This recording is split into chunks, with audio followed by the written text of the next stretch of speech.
can control you. It's like being married. And the wife would do things to make you mad, or she'll do things to make you feel good. And men do that to women too when they want something from the woman, especially sex. They'll make her feel good, or they'll make her angry.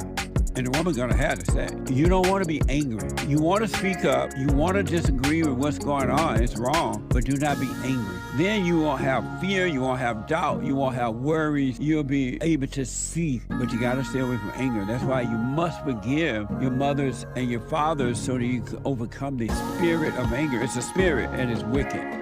Nothing good in anger, because it has no love, folks. You need love to defeat evil. And love is not a weakness. It's a strength. It's from God. It's His nature. You can't run from evil within yourself or outside of self. You got to deal with it. And you need good in order to deal with evil. And God is good. You need to return to the Father. And you'll see within you, He will fight the battle for you. And He will fight it without, because He will show you how to deal with it. And you will have no fear. Love God with all your heart, all your soul, all your might, along with nothing else. Nothing else means yourself, your children, your wife, your things, your ego, your reputation, and all that. You can't care about any of that. The children of anger will use it to control you. But if you love God, He will renew your mind, and none of those things will be before Him. And so when they go after you, oh well, you may take my body, you may take my things, but you're not going to take my soul. And that's a true reality.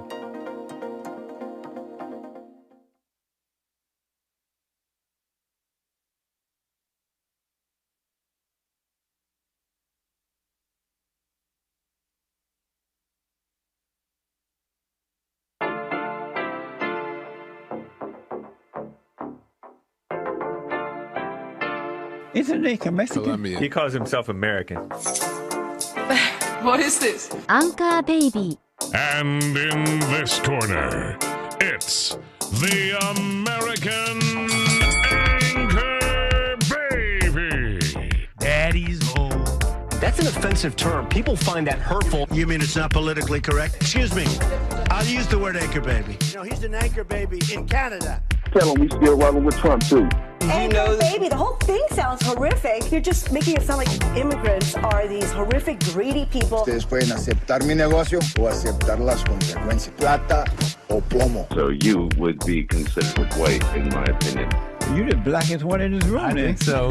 And what happened was his mama got pregnant on the other side of the border. And then a few hours before, just before it was time for him to pop out, she jumped across the border and let him fall on American soil. So he became the anchor baby. They don't call him the anchor baby for nothing. Amazing. We like this anchor baby, right?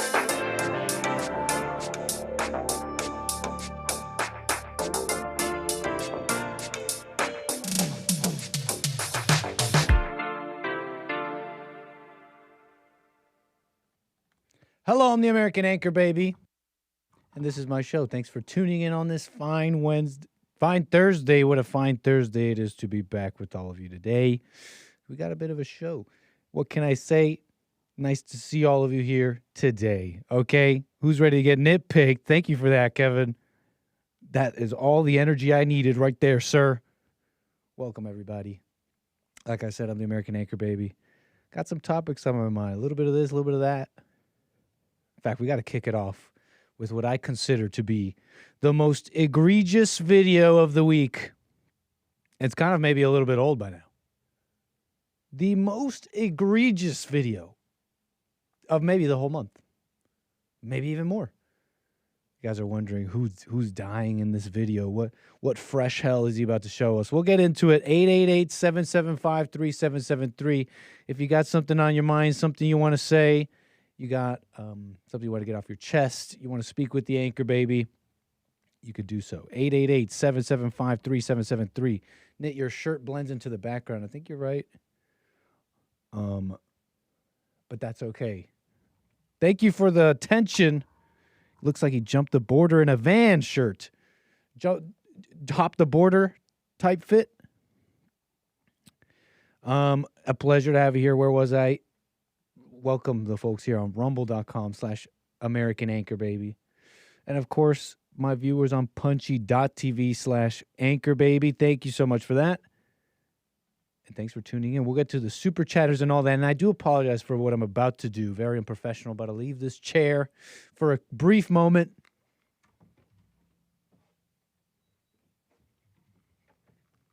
So fickle. I just asked the Hake Report. That's not his name. That's his show. I just asked James to turn off this fan. Am I going through menopause? What's going on? Up and down in the temperature. We're okay. We're okay. Had to turn on the fan. So thank you, everybody. 888-775-3773. Don't be rude. One last thing. Don't be rude. They're dying out there. They're stealing. They're putting everything behind plexiglass or just plastic or whatever. It's insane. And you want to be insane with them? I mean, look, I'm not going to tell you how to live. You want to be insane with them, so be it. But just know that that's what you're doing by not clicking the like button. You either have decorum and civility or you don't. So come on in, say hello, leave a little like button. I mean, press the little like button, leave a little comment. And other than that, what can I say? Welcome to the show. That's the decorum, okay? Show it. Don't be rude. All right, folks. Let's see here. I wanted to kick it off with the most egregious video of all time. 888-775-3773. Now, where's all my stuff? Hey, what's up? Don't worry, Alias. You could definitely take that. You're welcome to steal it. That's what I do. I just steal chat's jokes. That's what I do. All right, let's not dilly-dally. Okay, you guys are like, who's about to die in this video, Nick? What fresh hell are you about to show us? This has to be insane. The way you're talking about it, right? Like, how many dead, Nick? You guys are asking, right? You guys are, okay, Nick. How crazy is it? Like, how many died? Well, 0 are dead in this video. But for those who are seeking thrills, don't worry, we still got you. We want to see blood. If it bleeds, it leads.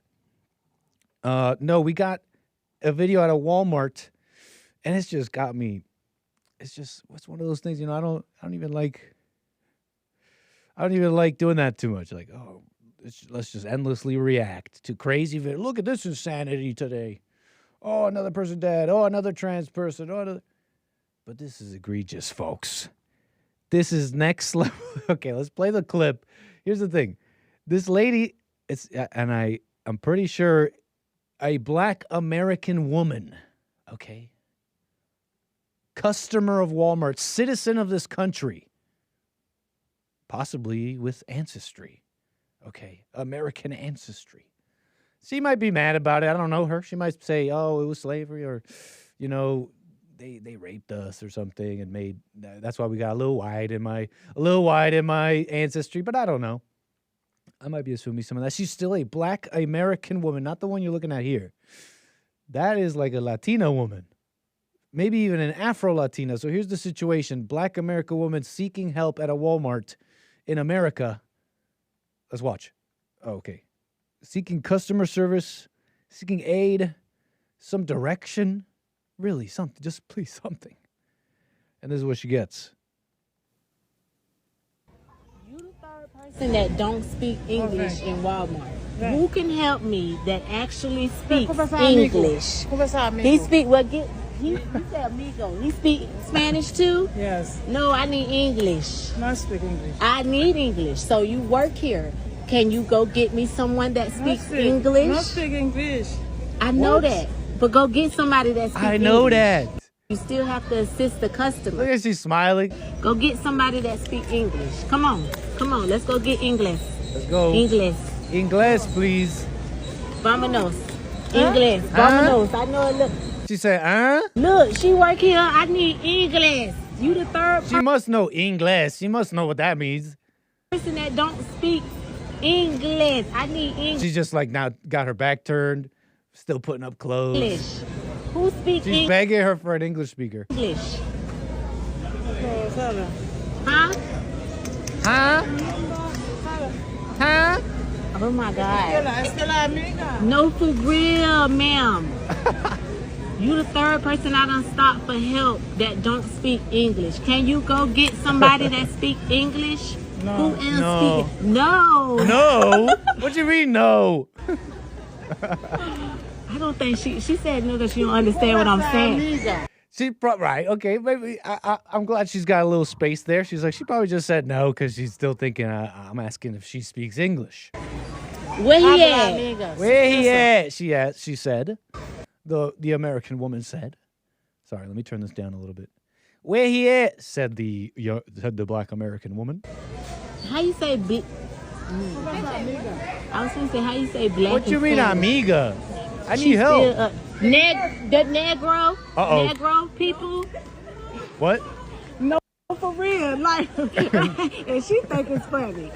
Negro. Oh, wait. How you doing? Hold up, Negro. Yeah, she's got to know at least a little English. Did this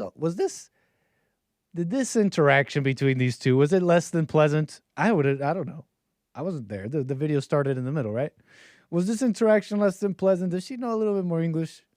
I have to say, my opinion is that she knows very little English because, watch this part, they go around asking other employees. Do you speak English? And it's all the same. Oh my God.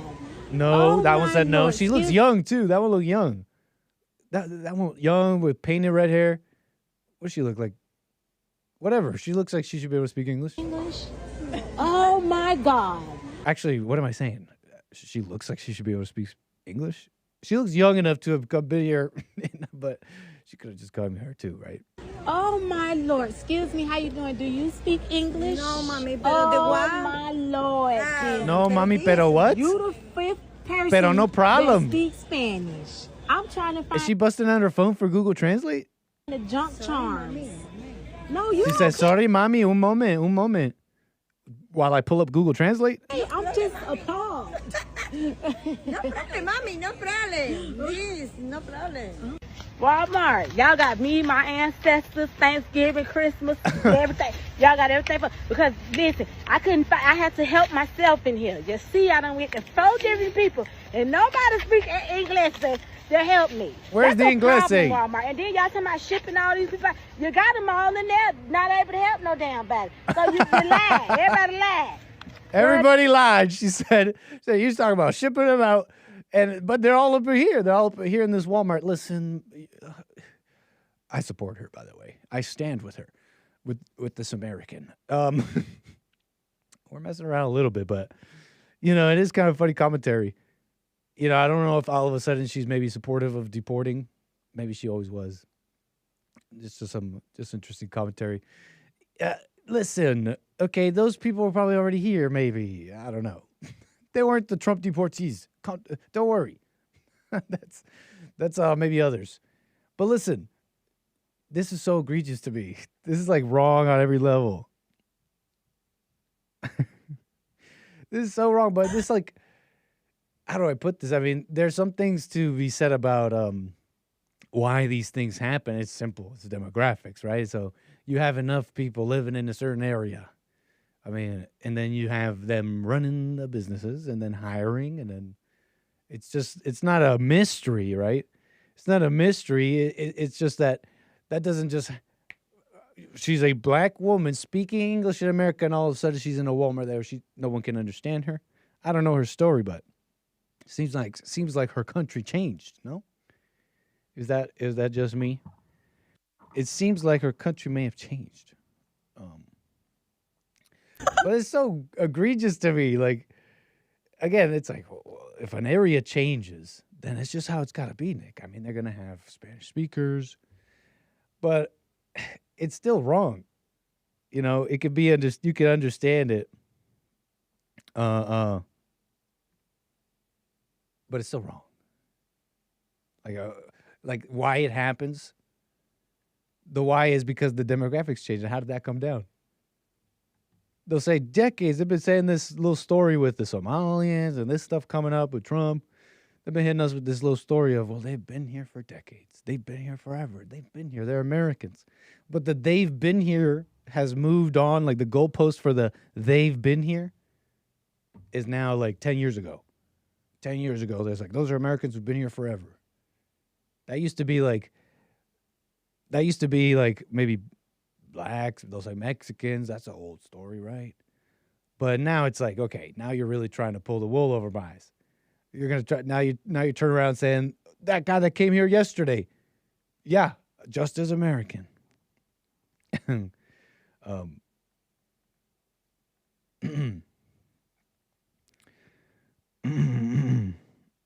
I want to open a diner and only employ Haitians that speak French, that is my right. Oh gosh, you're missing the point. Who's here talking about like your rights? It's like Walmart has the rights, so to speak, but the crime still happened. The government replaced the people. Okay. Of course, it's what is it? Freedom of association. But it's a funny thing to bring up. It's like, well, it's my right to have any any kind of speaking person I want. But that's actually not true either.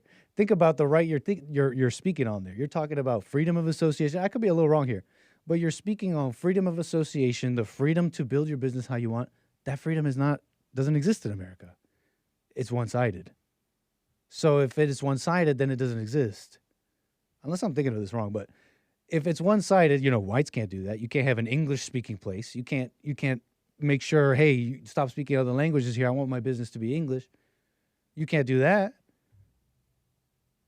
So it's really like missing the point for me to be like, well, it's Walmart's right. No, I'm talking about how America's changed. I mean, it's just egregious. Come on. You're supposed to be able to go to a Walmart and be like, hey, I need a little bit of help. And you're telling me every person you went to couldn't speak English? What happened, Walmart? Or, I mean, there's probably others, right? Government, local government. I don't know where that Walmart even was. But anyways, it's also maybe emotional. Because I was saying, this is the video that had me hyped up. Okay? And hype is emotional. Okay, that's how these videos are, right? They're hype. They're like videos that go across. Lets me speak on this overarching thing. But it's egregious. In America, what? I got to L.A., and maybe I had a little stick up my. And I got to LA, and I went to the stores, and people, someone it was like Mexicans in front of me, and the cashiers would be like, hola, la, la, la. And then it was to me, I forget what it was. It was that they were speaking to me in Spanish, and I would respond in English. And I think I had maybe a little bit of a, I don't know if it's a gripe, if that's the word. But I'm like, hey, I just came to America. I'm like, you came to LA, buddy. It's like, it's very diverse. You came to SoCal. Okay, calm down. But yes, you can only hire English-speaking people. Yes, you can. Oh, am I wrong about this? I have the impression that, am I wrong about this, chat? You're saying, yes, you can only hire English-speaking people. I could be wrong about that. And really, I was just speaking on this general impression I have of, if maybe you could say, I still find that a little hard to believe, because maybe you could like do it without saying. But if you came out with it and said, I don't want other languages spoken at my store, I feel like that would be on CNN. But I could be wrong.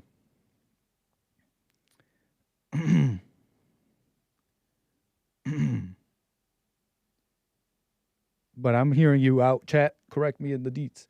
Look, this kind of lets me get into the Trump immigration ban. Look, this is so spicy moment yesterday, right? And we didn't get to cover it on this show yet. We'll get to that in a moment. And that's Trump versus the Somalians. He's calling them garbage. Their country's garbage or whatever.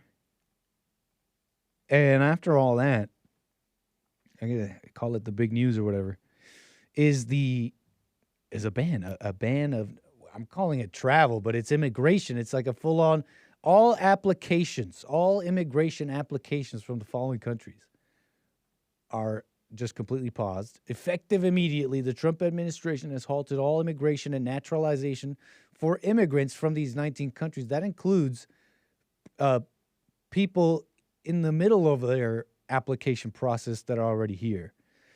That's what Trump was saying. He's like, that's gonna let us even look at the people Biden brought in and vet them. So vetted. I love it. I love it. Thank you, Mr. Trump.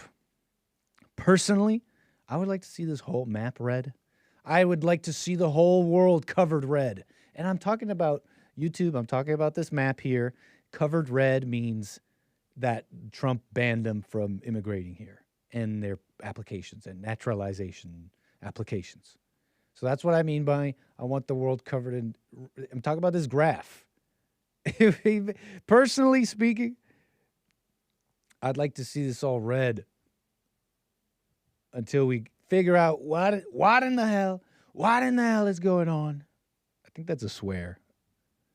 I come from the time where hell and darn, I can't even say it now, are not swears, so to speak, but they are the deepest of cusses, no? Why are you cussing? So it's not, I get it, Turkmenistan, Afghanistan. Look, how about India,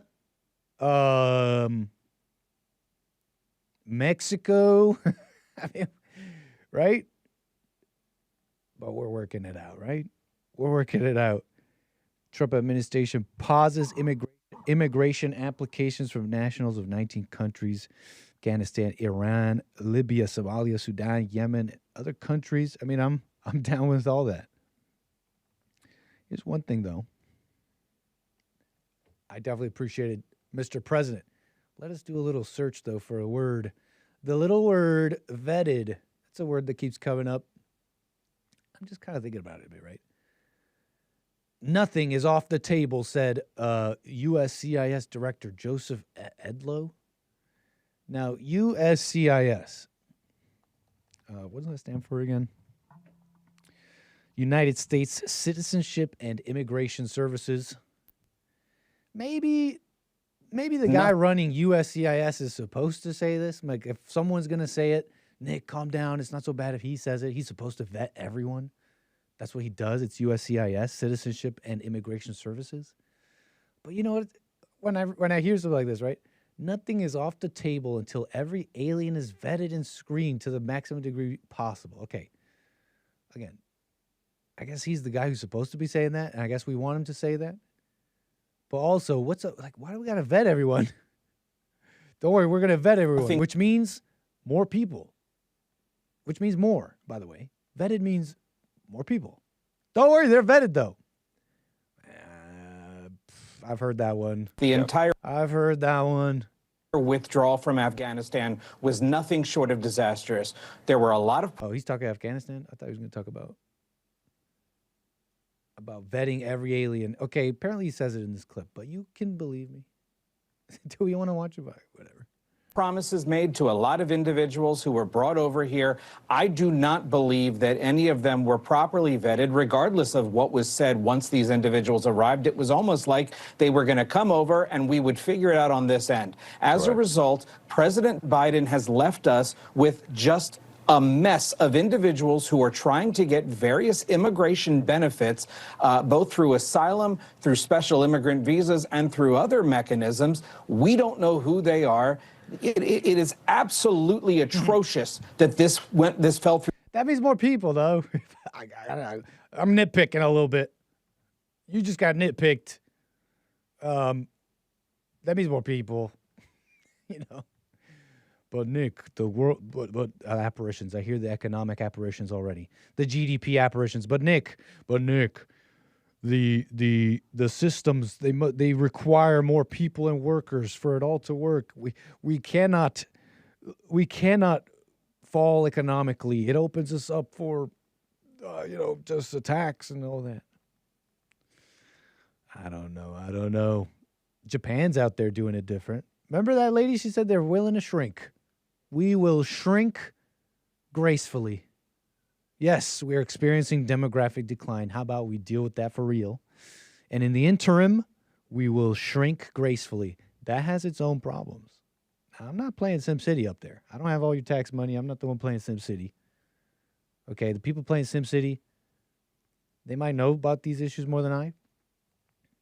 But at the same time, I don't really trust them. So I don't really know, but that's what they say. They won't say that on the TV and the politicians. That's too risky. You'll get freaked out. But if you pay attention, the underpinning philosophical, intellectual argument, tug of war is that. And Japan's an interesting one. We'll watch what happens, I guess. I mean, I'm saying watch what happens. Like, it might take some time to see the fruits of this. But, I mean, there's one nation who's decided to do it that way. And it's weird. A lot of us kind of arrived to this conclusion almost organically. Like, this conversation keeps happening. We're like, well, you're peeling back the layer. You realize politicians just, they're thinking it's an economic thing. We need workers and GDP. Well, how about we just shrink? I don't know. It's an interesting conversation going around. But yeah, vetted and screened. That's more people. What was I saying about that though? It's did you guys see this one? Who's looking for work? Okay, we need you, Patriots. Hold on. Patriots, we need you. The DOJ is hiring deportation judges. I don't even know what that is. I guess that's what it says. I know, Kevin Howell, that's what's getting me. An unrelenting stream of immigration. It doesn't matter who's in charge, Dems or Republican.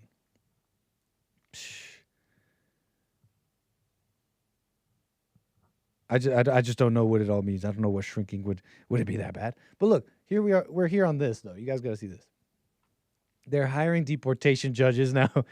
Let me think. Is that normal to say a judge, put like a word before the word judge? Because a judge is just a judge, maybe? Is that like a special thing? It's not really like a judge. It's just a deportation judge. Like, what are they saying? Are they diluting the word judge, or are they? You understand what I'm asking here? Like, they can take it in. They're saying the DOJ is hiring deportation judges, like to denote, like, not a normal judge. Do you have to go to school? Do you have to? I forget. I don't even know how you become a judge. But are these like judge lights? Like, not really judge. Wink, wink. They're deportation judges, or I don't know. I don't care. I love it. You need deportation judges? We got the Patriots. 70 nationwide locations. Potential for remote work and full-time telework. It might be a little cushy. Government work, maybe? Preside over cases in federal immigration court and determine whether an alien has to leave the United States or gets to stay. Join.justice.gov, folks. You be the judge. Help write the next chapter of America. Apply today to become a deportation judge, and you may be entitled to these benefits. So, do you think they'll let me live stream it? Because if they'll let me live stream it, then I'm going to ask Jesse to let me apply to be a deportation judge. We'll work it out here in the back, over here in the bullpen. Let me live stream it with the Facebook Meta glasses or something. I'll just be like, we have a family from deported. We have a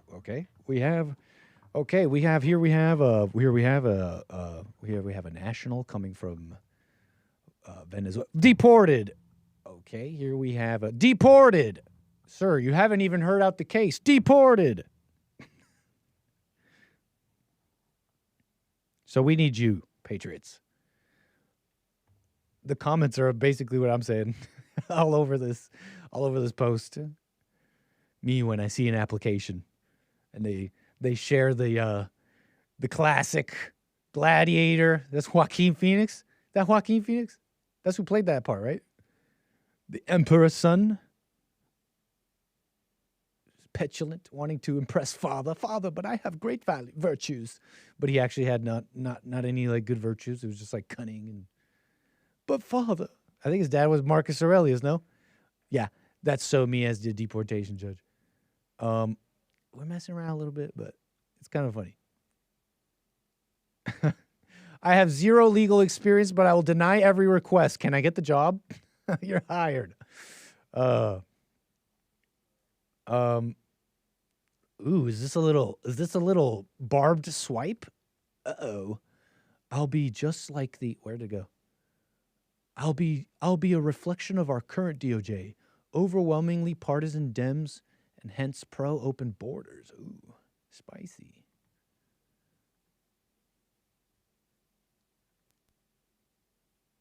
Anyways, moving on. I don't know why I'm looking at this guy's profile. Let's leave let's leave I don't know where he's from. Let's leave DFW. What is that? Dallas Fort Worth. Let's leave Dallas Fort Worth dad alone. Leave him alone. Okay. The American anchor baby deportation judge. The latter I will have it'll be too on the nose. But what I would like to do is put like base ladder puller. I don't know, right? Like BLP. I'll just put BLP on my suit. And I will have no pants on, but underwear on while remotely deporting all these people. Pulling that ladder. By all means, keep doxing. Wait, what am I doxing? Did I just give away something bad? Oh, you mean DFW dad? Yeah, why am I giving you all this personal info? So, yeah. Deportation judges, we need you. Everybody was deported except baby Jessica's daddy. Why are you making me laugh with that one and everything? Where's that coming from? That made me chuckle. Ma'am, daddy. Okay. Let's come back to the show. We're messing around here. 888-775-3773. But I got to go a little harder on this. We're almost done here because we never got to cover Trump versus the Somalians. And he's just in an incredible state. The president. That's Ben Stiller. My bad. That's Ben Stiller, I believe, going full. They say don't do this. Going full retard. Going full retard, which means slowly. That means, oh, retard. That's like I believe if you have your plane controls in French, it'll yell at you to slow down like that. It'll be like, retard. And you're like, what? What are you calling me? So that's Ben Stiller. And he's saying Somalis are not garbage, okay? Immigrants and refugees from anywhere are people like you and me. They should not be demonized. This country is built on the backs of people who have come from other places. It's what our country is all about. And I've had callers just the other day call me talking like this. So, yeah, it is kind of important to bring this up. I mean, whatever. I don't know if I don't have like a movement, but yeah, people still think like this, and it's very easy and totally revising history. My caller's a little shocked. They're like, what? This is built by immigrants. I'm like informing them. I'm like, that's like, no, it's not true at all. You're revising history. White Europeans, even the Irish, but the Irish, the Italians, yeah, they came later and they were a problem. Just totally revising history. So kind of worth bringing up. Who cares about Ben Stiller, right? Like, what did I watch by him? What have I even seen him in? Like the anchor. I'm already an anchor baby. So I already have terrible Americana archive of movies in my head. And on top of that, is he like a little older? Like, I mean, I remember, I saw Zoolander. I saw, was it Pineapple Express? I saw, anyways, so Ben Stiller. That is Ben Stiller, right? Why does this say soda? That is Ben Stiller, right? Or is this just a soda? Okay, no, it's, Ben Stiller soda company. Hi, I'm Ben. Oh, geez, Ben, come on. That's my fault, folks. I'm blaming Ben. And this is Stiller's. Stiller's. My new soda, made with bubble. Okay, that's enough free advertising. We're just making sure that's Ben Stiller here. Jeez. And, I wonder what's the percentage of Somalians around Ben Stiller? I wish that I had an AI that would just respond like that. Wouldn't that be cool? When I needed to. Hey, Grok, what's the percent? I bet you not much. You live in a castle behind a wall, far away from perpetual third world scammers. Ben Stiller responds, I live in Manhattan. Yeah, that's still not Minnesota. Ben Stiller, Minnesota. Yeah, how many, what's the percentage of Somalians? What's the percentage of Somalians in Manhattan? It is the Somalis. My bad. How many Somalis? It's extremely low, effectively 0%. According, it's from Nielsberg. What is this? Nielsberg.com. Insights 2025. This is very recent. Not a lot of Somalis there. Ben Stiller, you want to meet him? Want to live around him? Then tell us that. Somalians are garbage. Okay, so what did Trump actually say? Because I saw some of this. Actually, did he call them garbage? Their nation? What was it? Let's watch. How about it? And I think, is Trump being asked about our very own Minneapolis champion, Jacob Fry here? Is saying that he's actually proud to have... Because the clip starts just right there, saying but I heard the Hake report, James, earlier say that this, I believe they were asking Trump in this instance about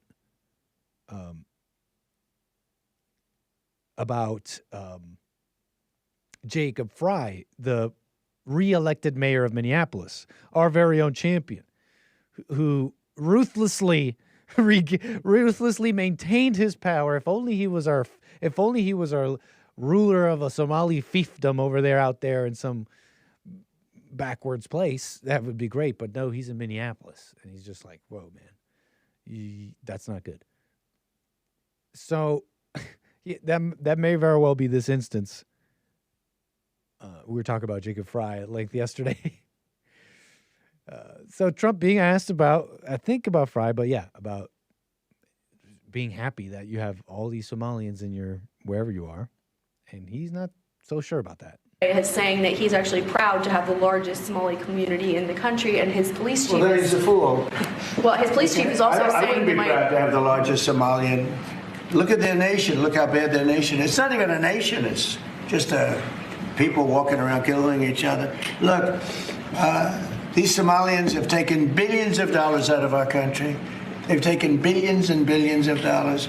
They have a representative, Ilhan Omar, who they say married her brother. It's a fraud. She tries to deny it now, but you can't really deny it because, it just happened. She shouldn't be allowed to be a congresswoman, and I'm sure people are looking at that. And she should be thrown the hell out of our country. Yes. And most of those people, they have destroyed Minnesota, okay? Minnesota, you have an incompetent governor. You have a crooked governor. He's crooked as hell, but he's incompetent. Why are you cussing? Waltz he should be ashamed. That beautiful land, that beautiful state, it's a hellhole right now. And the Somalians should be out of here. They've destroyed our country. And all they do is complain, complain, complain. You have her. She's always talking about the Constitution provides me with... go back to your own country and figure out your Constitution. All she does is complain about this country. And without this country, she would not be in very good shape. She probably wouldn't be alive right now. You shouldn't even be in office if you're a foreigner like that. And then all you do is complain about foreign stuff. And it's, whatever. So Somalia is considered by many to be the worst country on earth. I don't know. I haven't been there. I won't be there anytime soon. I hope.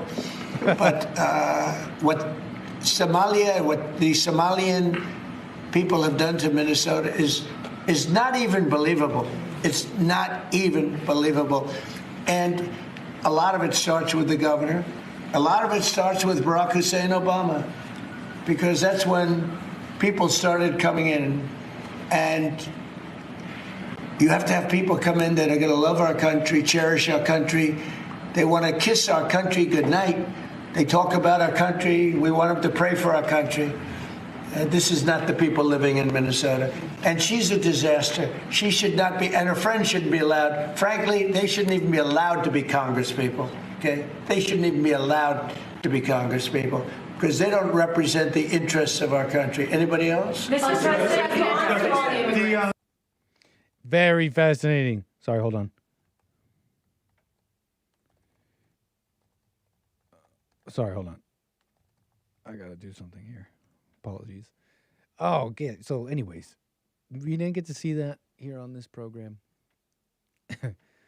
Carly over here, I don't know who that is, posting says, Damn. Saying that he's actually. Damn. But, very interesting now. Billions, they're scamming billions. Shouldn't even be here. Ilhan Omar, represented by the worst. It's just facts on facts coming down from the president. And I just love it. I love it. And interesting things too. Threads to pull on for me that I wasn't too familiar. He's saying it goes back to Obama. Obama. And this is like a time, right? I wasn't even paying attention to politics, so I'm pulling on this thread a bit. I'm like, what does he even mean by that? Well, he's saying like this started with Obama, then being coming here. And I come to, I stumble upon, I guess, a sort of, how do I put this? I'm coming to understand that what underpins a lot of these mass migration resettlements of people, they're closely tied with military interventions by the U.S., our foreign policy. So namely in this context, and this is stuff, again, I'm just kind of coming into the history of it, the facts, and then the understanding. I mean, I'm not even there. But it's like, why, when Ann Coulter was asking, why are there 200,000 Afghan nationals in America? Why are there, a large contingency of Somalis? And why is Trump saying that? It goes back to Obama. During Obama's presidency, there's been the U.S. has been doing things abroad for some time, okay? Right now we're focusing on Obama, 2009. And onwards, 2011, 2017, several major events in the Middle East, Africa, affected migration. Okay, Libya, 2011, U.S. and NATO-backed intervention contributed to the fall of Gaddafi, and that brought in a whole bunch of Libyans. Syria, okay, Obama supported rebels. Okay, the story goes that they supported rebels in Syria. And then what? It was like then they resettled all those people in the suddenly unstable nation that America had a part in. You understand? It's like they stabilize and then they bring them over. This might be obvious, but I'm just putting it out there because I don't know yet. I'm like, I'm wondering what's the thinking there? Do you just feel bad? You're like, well, we're humanitarians, and so we did a color revolution in XYZ country. And look, all the people are hungry. We'll just bring them here. Like, I want to know what the thinking is. And it might be so obvious to some of you, but, again, I'm just starting to know some of this. We open up a conflict zone in the world, and those become refugees to America. Like, why? Whenever I think of Somalia, I think of Black Hawk Down and then parading the body through Mogadishu. Yeah, that's also closely related. Black Hawk Down and, well, that's a movie, but is that also the name of what they did over there, right? Black Hawk Down, it's pre-Obama, I think. But what a mess Somalia is, maybe. Look, moving on here just a little bit. Let's just move a little faster. I want to get to all of you. So that was Trump. They're giving him a lot of flack over this, and he's on it when they do that, right? Just articles after article, nighttime hosts. Who the heck is this lady, by the way? Minneapolis news anchor Jane Shortall. Where did they create these short-haired destroyers of civilization in probably in the home. I was going to say in a test tube. Probably in just like a very average home with like a mother and a father. And the dad's weak, and the mother runs things, and it's an abomination. So it's probably not a test tube. They say she's on the verge of tears last night after Trump said he doesn't want Somalis in the U.S. Where do they create them? Look, watch this. On the verge of tears. The vast majority of Somali folks here are American citizens. They're people who fled war in their country as refugees to start a new life. Once upon a time, that was a story America liked to tell about itself. Hell, it's emblazoned on the Statue of Liberty. Give me your tired, your poor, your huddled masses yearning to breathe free. To breathe free. Minnesotans by the thousands cannot tonight. Perhaps sitting in fear, even with legal status, and that their president called them garbage. We'll see you tomorrow night. The drama. Their president. Again, whatever. Do we need to go through that again? Well, who counts as an American? I guess I'm as American as anybody else. We came yesterday. They stretch the history. They'll say they've been here.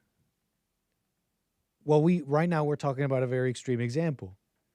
I know it's been a lot about Somalians lately, but it's a really good extreme example where this whole philosophy falls apart. You'll say, well, they've been here. Well, now we're talking about people who just barely been here, and you're still on they've been here, they're Americans. They are committed. They are shockingly committed. I don't even know. There's some people I've seen even say some things like this, that they didn't know. They really didn't know how committed this world, this left, this Democrat, whatever, is committed to, really Republicans. Our government is committed to just changing demographics. Like, it's the most insane thing. There's plenty of domestic issues. There's plenty of things to deal with. No, Somalians must stay. They are as American. This is their hill to die on. It's the strangest thing. It is the craziest thing. And we're almost done here. I want to get to my calls, 888-775-3773. It's just that we spoke about another short-haired lady yesterday. She's like, there's not roving gangs, guys. Okay, there's not. Calm down, you racists. I'm the Attorney General for Hennepin County. And there's no roving gangs terrorizing, no Somali roving gangs, okay, Trump administration. It's just hatred and fear to divide us. Okay, we should be united with our very American loving, again, I'm using an extreme example, but so many fall in this category. Uniting with people that hate you. And she's like, there's no roving gangs. And yesterday I was saying something like, it's just a funny thing where they have to add these descriptive words. It's like roving gangs of Somali people. Well, that's a little specific. Does it have to be roving gangs? Does it have to be roving gangs of Somali people just out? Does it have to be that crazy to understand what we're saying here? The change of America is wrong. And then it's like about the quality of people you're bringing in objectively. You could talk about the scams, the lack of education, how many of them are on welfare. That's already a failure. That's already an absolute failure. If you have more than half of your people on welfare, that's a failure. That's not a model immigrant. That's already a failure. Net negative. But here's the funny thing. Why am I bringing this up again? It turns out it literally is roving gangs of Somalis. That it actually is. There's a little cussing in this video, okay? Heads up. It actually is roving gangs of Somalians. Oh my God. Oh my God. Oh my God. What I hit beat his ass. Yo, what I hit beat his ass. Yo, what I get beat his ass. Oh my God. What the fuck? What the fuck? Yo! Yo! Oh! Oh! Nick, how do you know the Somalian? Really? Really, Glizza? Watch. What? Oh! Oh! Oh! Oh! Oh, shit! Let me get his bitch. Oh, shit! Oh, shit! And he's yelping. He's like, he can't even, he's like making noises now. He's like, ah! He's excited. He's thrilled. The camera people here, they're thrilled. They're excited.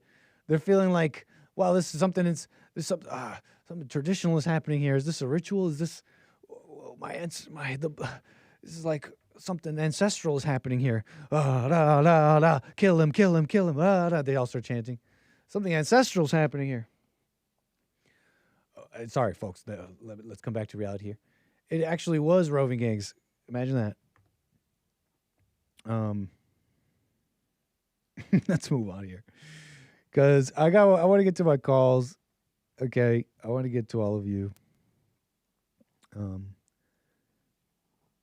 We don't have to go through all of the links. Okay, or else we'll spend forever here. We need to get to the super chats, the calls. But just know, just whatever, okay? Moving on. Thank you so much, everybody. Let's get to some of my calls, super chats, and all that. Look, you get it. You get it. Okay.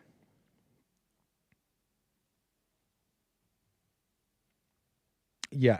I definitely want to keep it moving here. I got Johnny, in fact. How about we do this? Let's get to this call. A first-time caller who's been waiting patiently. I appreciate it. Johnny out of New Jersey. And welcome to the show. Hey, how's everything, man? How you feeling? All is well, Johnny. Thanks for your call. Awesome, dude. Just a quick rundown. I love your show. I know, obviously, you come from Jesse Lee Peterson. Yes, sir. But I just want to ask: Are you a Christian? Yes. Okay. I just want to make sure. This is something off topic. I guess to start a new topic on your show. How do you feel about child abuse? I don't feel much. I mean, if you showed me some imagery, I might squirm a bit. I might be like, "That's terrible. That's a really terrible thing." And I don't even know what you mean by abuse. I'm assuming you mean like just terrible. That's like hitting and just like. Well, I don't know if you're familiar like with the laws, but maybe about 30 years ago, it was legal for like parents to like discipline their kids to a certain extent. Are you familiar with that? Before they like passed like legislative, before you can't abuse your kids any longer. No, I'm not that familiar with that. So Yeah, legislation like came down, and why did they put that legislation in, and when? Well, I think they put it in about 20 years ago, where it's corporal punishment, where you just can't go and grab a belt and use the buckle to like leave marks on your son's head or daughter's head. Because before it was perfectly fine. Like 30 years ago, they call that discipline, but they passed laws to where it's like you can't abuse your children any longer. So that's why I'm calling in, because I know you have a lot of callers probably that have kids and they hate that type of thing. But there's a lot of callers, and I'm sure a lot of listeners that were children at one point and that went through that type of thing, and they don't have enough, I guess, courage to speak about it. I'm sure they have a lot of scars on their face, on their body, and they're probably carrying the trauma throughout their jobs, their family, etc. And it would be great that if we had a segment like an open space where people that were hurt in that time and period and didn't bring their trauma to this current generation and have kids, and they didn't abuse their children, and they raised perfectly white children, and they never got and they never hurt their kids or brought that demon or whatever demons were in the past to the present. So yeah. So I mean, I'm not familiar with the laws and all that, and it sounds like you sound like you may have some knowledge or some intimate, like either just like intimate like knowledge or just work closely with people that are involved in these kinds of things. Is that exactly? You do work in that or something like that? You don't have to dox yourself or don't give out personal details, but I am getting this impression from you. Is that true? Yeah, I mean, just to keep it brief, I was around a lot of people that, maybe about, before the laws were passed, there was a time where, you send your kids off to the babysitter, and not only is your parents, abusing you, but they drop you off at the babysitter, and then the babysitter's having their licks on you. So you're also getting abused at the babysitter. You go home, you have 2 hours to play with your toys, and then it's back to the same nightmare. So there's a lot of people that share that type of thing. A lot, really? I know I'm very ignorant on this, but it just seems I find it a little hard to believe some of these things. And let me explain. Yeah, about number one, a lot, Because the world, and maybe it's Yeah. because of the laws. Maybe the laws changed in the world I grew up in. But 20 Yeah, years ago, I was still alive. I was merely how 10. old, dude? How old were you? You were 10? I was merely 10 20 years ago. So like, Yeah. So so that was around the same I'm trying to age. say, Yeah. like, I'm thinking like growing up, I didn't have friends like that. I didn't know anybody who got. Oh, that was a blessing, dude. There Wow, was, good for you, if I man. knew anybody who was like, now I got a little Wow. chancla, I got a little spatula, but it wasn't anything that Yeah. left marks. It wasn't anything that was like, Yeah. and I was Yeah, a I'm not little talking older about by a then. spatula, brother. I'm talking Yeah. about like true, like torture. And the ones, and if Yeah. there was anybody like that, see, I knew, for example, I knew one girl who lived in our building, and she was a Muslim Yeah. girl. She was killed by her father. We knew her. Okay. She was killed because she like was messing with some boy or something like that, and the father flipped and killed her, like she died. And I'm trying to think of other instances that I knew of people my age, younger or older, kind of growing up. If they were going through stuff, they were quite foreign. And so I'm starting. Right. I don't know. I don't have the information you have. It sounds like you're close to this stuff, but it sounds very foreign. Yeah. This doesn't sound like. Yeah. You're telling me they had to pass this 20 years ago, so it doesn't sound like old Americans were doing this. You know what I mean? Like, well, are these new Americans? Well, are you Mexican? What's your background? Colombian. Well, ethnically, Okay, where my vessel is, Yes. Colombian and yeah, Hispanic, Latino. So that's So the vessel at that time was like African American. So it was like totally like in a different space. So that's why it's like a lot of things. Have you ever heard of when a kid has like sudden infant death? You ever heard of that? They called it that name, like that fake name. I may have heard that. Yeah, like sudden infant death Yeah, syndrome. where the baby SIDS. just I've heard that before. Where the baby just like miraculously like stops breathing out of nowhere, and they just like gave it a name. You ever heard I've heard that of one? this. I've heard of this. Yeah. Yeah, it's called like sudden infant death, where the baby like miraculously stops breathing, but the baby's healthy, and they just come up with a name. But they were like at a babysitter's house. But anyways, So you work with these people there's a lot? Are they foreigners mostly?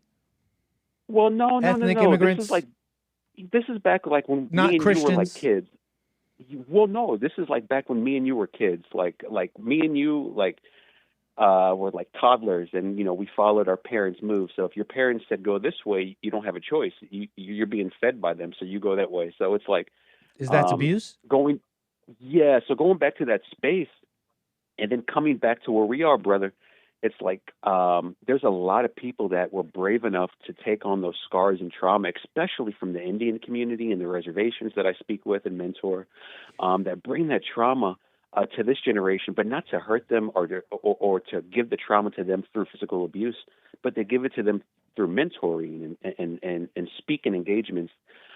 So there's a lot of people that I guess they don't brag about like they're heroes, like those people, like people. Well, what like are you that saying heroes. now? Now I'm lost. Listen, Yeah. You're saying a lot of things real fast. Let's just slow down.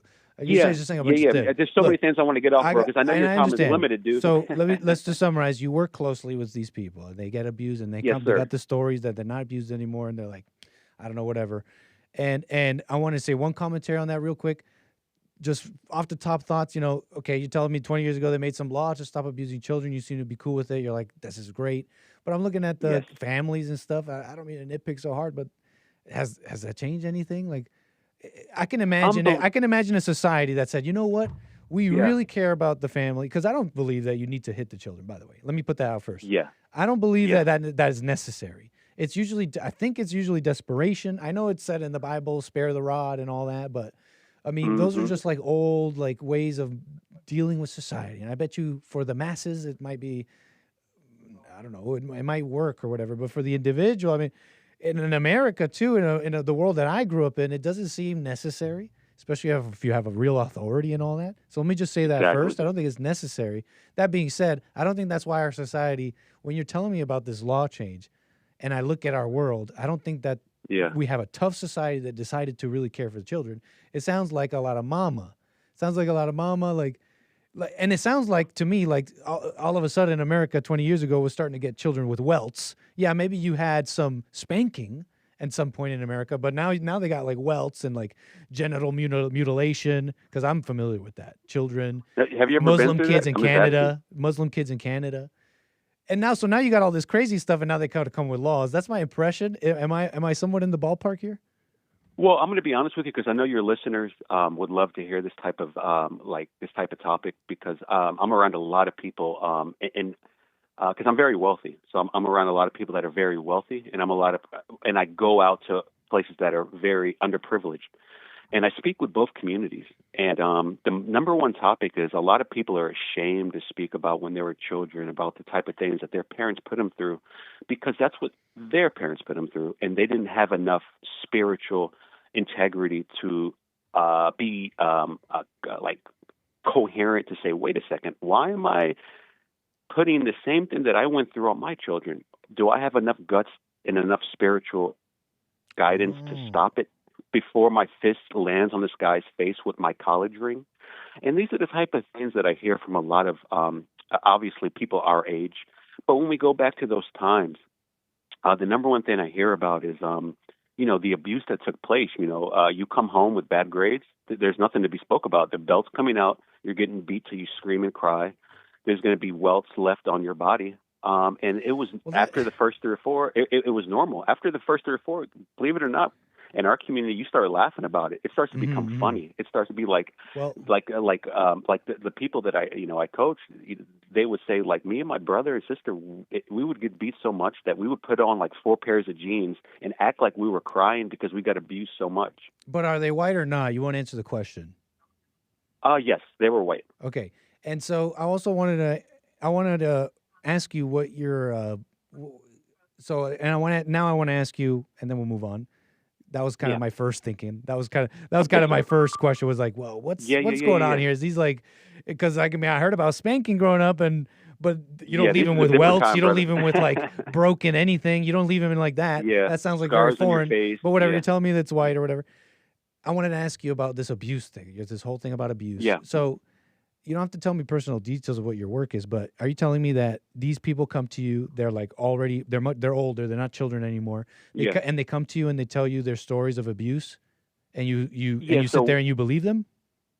Well, it's not about believing. The number one thing is, okay, so for example, I know your culture. I've been around your culture. I've dated women in your culture. I have best friends in your culture. I'm very familiar with every culture. What's Indian, my culture? Jewish, Indian, Buddha, Hispanic, any culture you can think of. I'm sit white. There and I marinate. I'm white on the inside. I sit there and I sit there and marinate with every culture. So I'm very blessed to be able to spend my lower years in my life being mentored by other races and other genders and gay. I don't care who you are. I'm willing to be mentored. But I don't want to go off topic. But on this topic, the so abuse. For example, when somebody comes to you and you're white and you're clean and you're a Christian, you know the difference when somebody looks you in the eyes and they tell you their story because you have that grace. So when somebody comes to me with their story, there's a difference, and you're able to comprehend in the light of if it's BS or if they're like, wow, this person really went through trauma. Let me pray for this individual and let me make sure that generations following doesn't follow in the footsteps. So when people come to me, they're coming to me because they're coming to me based on the things that I've experienced. So when I get these individuals that come to me, obviously in past generations, we want to block the traumas that I'm going to say as a whole we went through because we were children at that time. So the traumas back in those days, it was, you go to work, you come home, and you repeat that. The children aspect really didn't exist. And I'm only speaking in a certain, demographic. I'm not including you. I'm just saying that people that I, tend to, it was, the parents, would drop the individual off to school. Then they would go to the babysitters, get abused. They come back home. They would get no attention. They would look at a wall for 2 hours before it's time to go to sleep. And then they would repeat it for their entire childhood. So for these kids now to have the experience, to have a beautiful childhood, to go to Disney World and to enjoy all these beautiful moments with their families that are together, it's very beautiful. And the people that I'm around want to make sure that, continues and the trauma and the abuse. Well, let me jump in there. What is trauma? Yeah. In my opinion, trauma is something that you experience that affects your current moment. Okay. So if you're eating McDonald's and out of nowhere you remember your mom smacking you in the face because you dropped crumbs on the floor, I call that trauma. And that person who's experiencing trauma, what is happening? Like, what is actually causing them to experience that trauma? At the core, what is the nature of this trauma? Yeah, it could be anything. It could be something higher than your current moment. So you could just be having like Burger King or something like that, Yeah. and it could be something so little as like a mop in the corner, and you happen to look over and you remember, damn, my dad hit me over the head with a mop. And you said what? And you remember? Yeah. Okay. Well, What about is there any other mechanism? When you talk about a traumatized person and the trauma affecting their current life, is there any other mechanism? You mentioned one, remembering. It could be. Let me give you a couple examples. So the number one thing is, and this is in my experience, it's also siblings. So when people when people experience trauma, they want to take off that trauma on other individuals. Mm-hmm. So the number one thing is, once they have that trauma, they want to tell somebody else. So they bring that trauma to, let's say, their best friend Johnny. They're like, Johnny, this is what happened. And now Johnny has that trauma locked into him. So Johnny now is holding on. And what did they bring in this example? And And in this example, what did they bring to Johnny? So, for example, let's say Jennifer had in a moment where she, recollected from the mop in McDonald's of her getting beat over the head with the mop, and she was like, I can't hold on to this any longer. I have to get it out of me. I need to speak to somebody. So let's say Jennifer goes to her best friend, Mitchell, and Mitchell is like, hey, how's everything? And Jennifer just throws it on him. Hey, by the way, I had a moment in McDonald's. I remember my dad beat me over the head with a mop.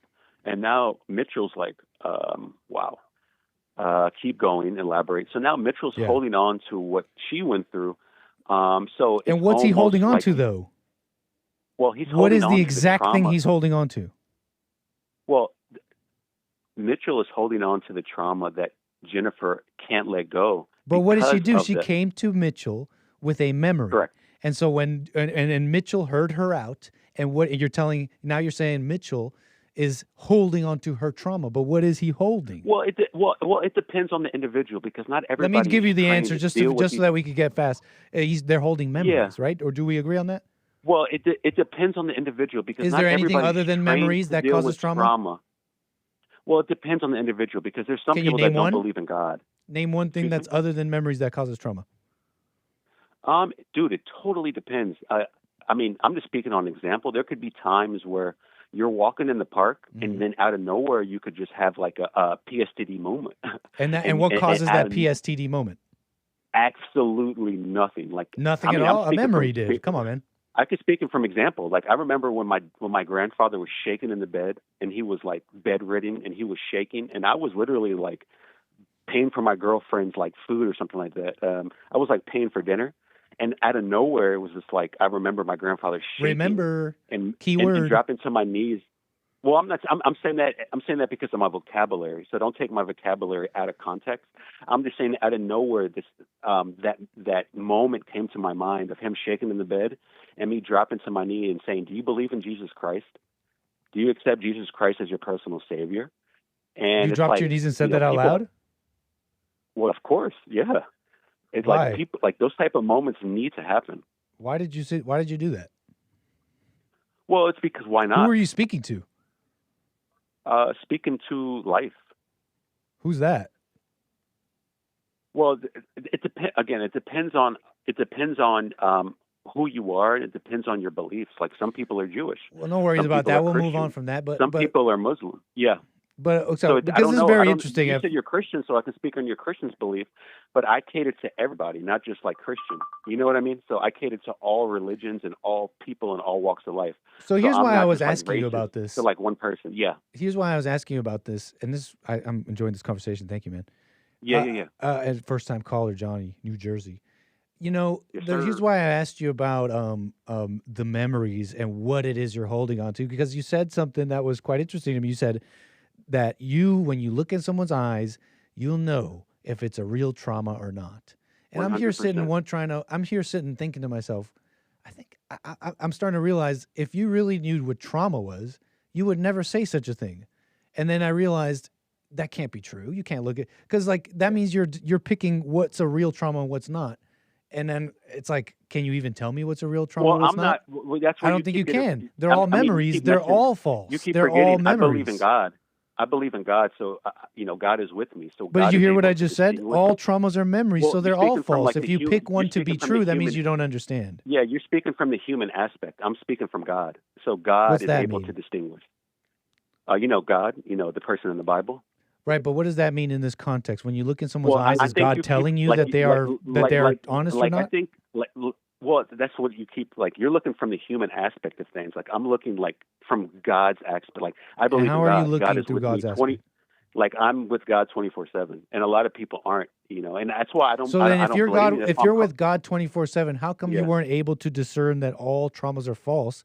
And you're thinking, how come you thought that by looking in someone's eyes, you believe their trauma, but this other person you didn't? Well, you have to remember, there's two different sides of the track. Huh? You may be on one side, and somebody else may be on the other side of the track. But the right? question was, that's if you were that- with God 24/7, how come you didn't know that all traumas were false? Well, you have to understand, God created the devil, right? So there's two different sides, right? Are you able to distinguish between that or not? Between what? Between good and evil? God and the devil. Correct. I don't know. Are you able to? Yes. I mean, I don't know. You seem like a smart guy. I kind of believe I don't know. Here's the thing. I believe my thoughts and emotions sometimes. And well, I mean, that's not truth or God. You said there's nothing wrong with that? God I thought you were with God 24/7. You telling me you believe your thoughts and emotions? Well, again, what happened? Do you ever get frustrated? No, actually, again, there's two different sides of things. So there's God and there's the devil. So if I fall and I want to hang out down, then I'm going to get frustrated. I'm going to have fear, and I can have the human experience. But if you're with God 24/7, how are you going to have fear? Well, don't you believe in Jesus Christ when he came down on the cross? What's that mean? I read about that story. He came down. I mean, he came down, right? He was God, right? He came down and he was able to experience pain and fear and emotion, right? I don't know. I don't know. You need to open up your Bible again, brother. Maybe, man. Man, oh Johnny, God. this has been a pleasure. Dude, you need to get out of that studio, bro, and start going in the and read my Bible, huh? So I can be with God 24/7 and feel fear sometimes, right? Yeah, people that been abused, yeah, bro. And feel fear sometimes with God? Well, you have to, because if you don't feel it, then you don't know who God is. Fascinating, sir. I'd love to speak about this in further detail and maybe about awesome, abuse. Bro. Hey, can you call me again, Anchor, Johnny? Baby. Thank you, bro. It was good, man. I love it. How'd you find my show, Johnny? Enjoy the rest of your day. All right, brother. How'd you find my show, Johnny, by the way? Through the Hank Report. Nice, Johnny. Hey. No, wait. It's Hake. The Hake Report. Sir, a pleasure. Call me again, man. Thank you, brother. All right, bro. Have a good day. Take it. We just spent a lot of time there, but we'll just go on and on. So, Hey, yo. Oh my God, he ends the call just as it got good. Damn! There I go, not reading the room. I just felt like we spent too much time there. I looked at the time, I'm like, 25 minutes, what the?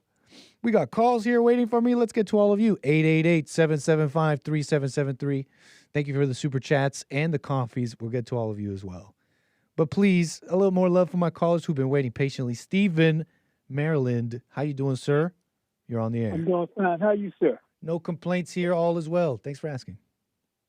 Good. Okay, let me start first with your main man, Donald Trump. Okay. Talking about that lady married to her brother. Okay. That's right, Ilhan Omar. Okay. Well, there's no difference between him looking at his daughter, saying it wasn't his daughter, he would date her. That's the same dumb thing. Hey, I got a daughter. Ain't no way in the world I could look at my daughter and think I want to date her. Okay. Do you think she's pretty, though? Yeah, she's pretty. You think your daughter's pretty? Sure, that's pretty. Your daughter, bro. What you sicko? What's wrong with saying your daughter's pretty? Because that's what Trump was. Because that's what Trump was saying. That's all Trump was saying. No. Yes, it's obvious that's what he was saying. When Trump was saying, heard nobody say it before. What? You never heard anybody say that before. Of course, I actually have. My sister. Now, but she was like, if I wasn't your sister, do you think I'm pretty? She was just asking me if she thought she was a pretty person. I think I think you could understand that. I don't think is that really that crazy? Like, he's saying his daughter's pretty. That's what you think your daughter's pretty, right? No, she said he's a sexist. He would go out with her. Yeah, because that's what he's saying. He's saying his daughter's attractive, like you believe your daughter's attractive. I ain't saying I'm going out with her. But that's the same thing. That's what Trump was saying. When he said That's the that, same thing. when he Come on. said that, he was saying that his daughter's attractive. The Come same on. way you find your Don't let- daughter attractive or Don't let pretty me or say whatever. your IQ is 4. Don't let me say your IQ is 4 now. Wait, what'd you say? I don't want to think that your IQ is 4. You think my IQ is know, 4? Why? If you think like that, your IQ is 4. But I don't think that's that wild. I mean, I don't think it's wild at all. I think it's very simple to understand. He's talking about his daughter being a attractive, dateable young woman. Yeah, he's talking about dating her. He said, if that wasn't my daughter, I would date her. That's right. Because she's pretty. That's what he's saying. He's saying she's pretty. That's what he's saying. Okay. All right. 7. You're the one adding perversion to it, man. No. You see how I did that with you when you called your daughter pretty? I was like, oh, that's your daughter, bro. You see how I was doing that? I was joking, but that's me being evil, adding perversion to it.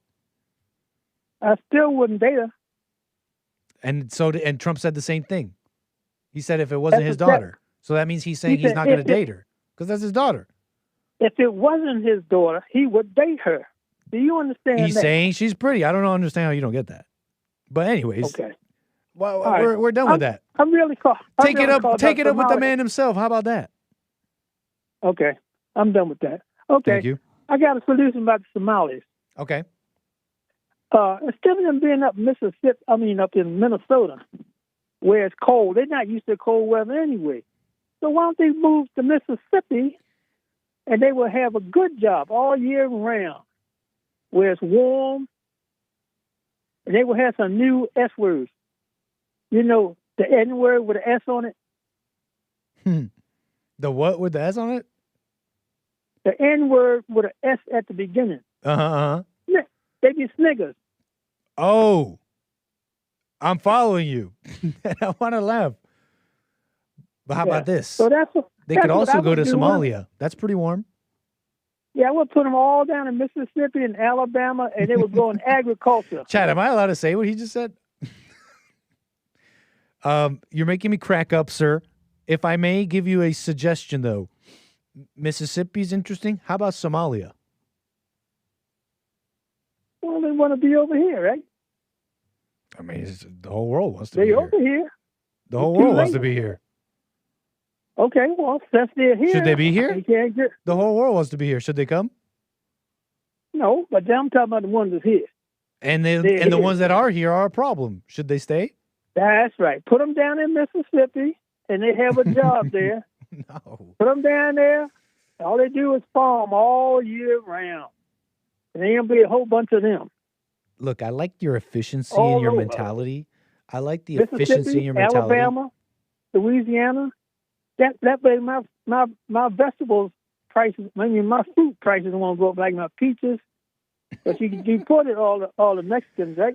What? So wait, you're willing to irreversibly change the culture of this country, and you're not even going to get too much of the brunt of it, but the later generations will, any of your children or grandchildren, all for some lower peach prices?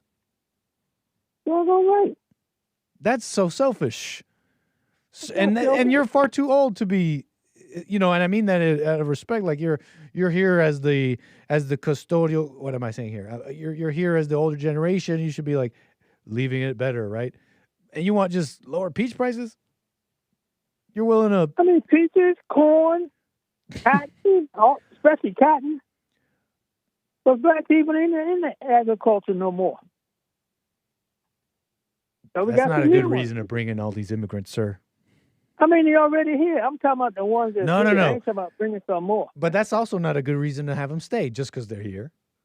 That's not a good reason either, because they don't belong here. And they are opposed. They're a net negative, a drag on the country in an extreme way. If we can't agree on the most extreme groups like Somalians, how are we going to have a conversation about this? You're telling me you won't agree with me on the most extreme, the most like they're more than half are on welfare. They're scamming billions, the $1 billion scam in Minnesota. They hate America. They say it openly. We're only here because we like each other, the Somalians. F America. They say it openly. Hate America. Why they picking their stuff? You said what? Repeat what you just said, please, so the people can hear you. Say what? Say that again. Repeat what you just said so they could hear you. I don't understand.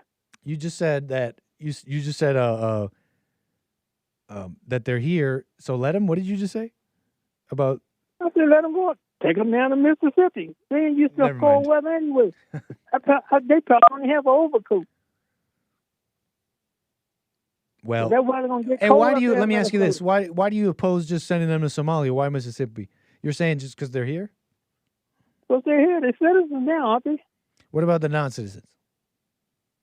Oh, non-citizens you can get rid of now. Okay, But the ones that Okay, citizens, somewhere? put them down Mississippi, Alabama, Louisiana, the western part of Florida where the fruit is, the oranges and all that good stuff. That's a terrible plan. But you already got rid of the Mexicans. They're gone.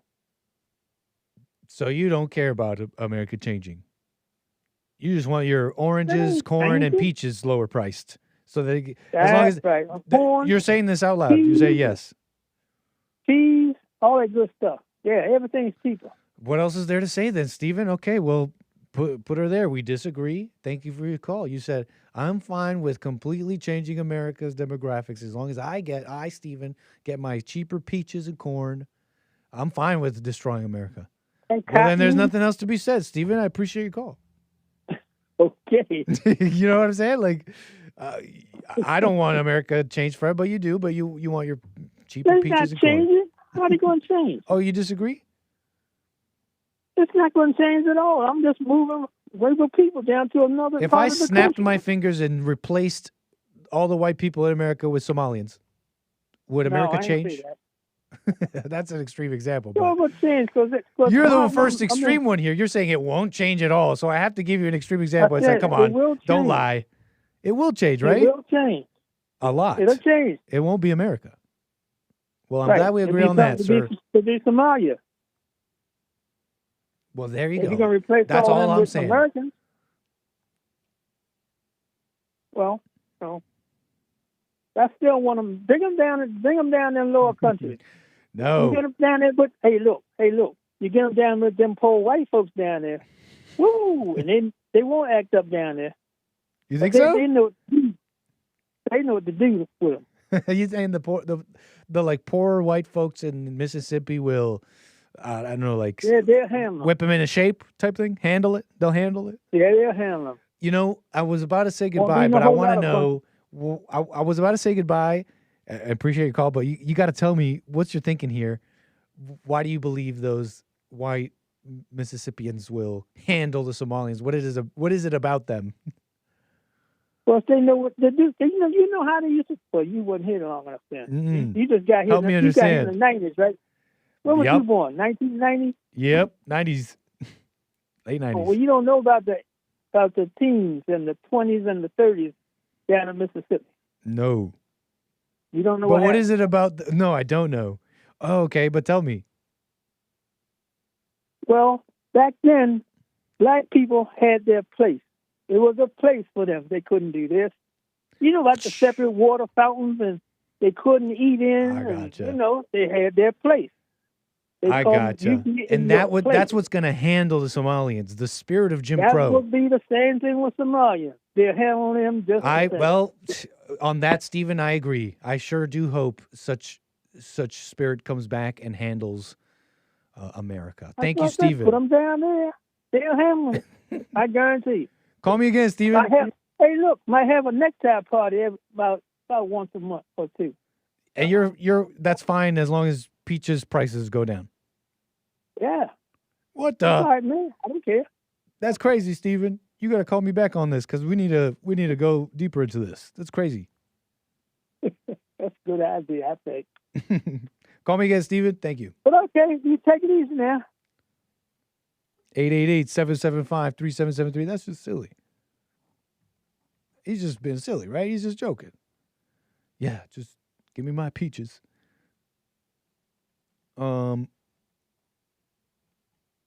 That's just being silly, man.